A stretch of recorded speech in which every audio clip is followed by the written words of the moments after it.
ایک شخص نے ایک خوبصورت لڑکی سے شادی کر لی.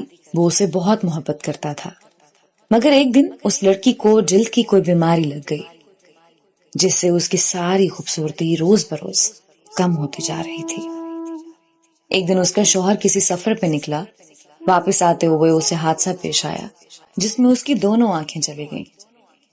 خیر، ان کی ازدواجی زندگی یوں ہی چلتی رہی اور اس کی بیوی کی خوبصورتی مزید کم ہوتی رہی. مگر اندھے آدمی کو اس بات کا علم نہیں تھا، لہٰذا ان کی زندگی پر اس کا کوئی بھی اثر نہیں پڑا.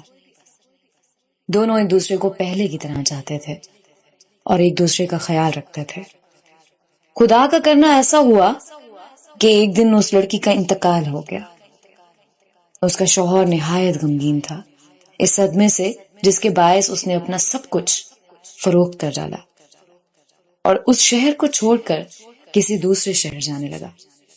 جاتے ہوئے راستے میں کسی شخص نے پیچھے سے آواز دی اور کہنے لگا، اکیلے کیسے جاؤ گے؟ اب تک تو آپ کی بیوی آپ کی مدد کرتی رہی، آپ کا خیال رکھتی رہی اور آپ کی آنکھیں بنی رہی. اندھے آدمی نے جواب دیا، میں اندھا نہیں تھا، میں اسے ایسے دکھا رہا تھا جیسے میں اندھا ہوں، کیونکہ اگر اسے یہ پتا ہوتا کہ میں اس کی بدصورتی دیکھ سکتا ہوں تو یہ احساس اس کی بیماری سے زیادہ تکلیف دیتا. اس لیے میں نے اندھا ہونے کا ڈرامہ کیا. وہ بہت اچھی تھی، میں بس اسے خوش رکھنا چاہتا تھا.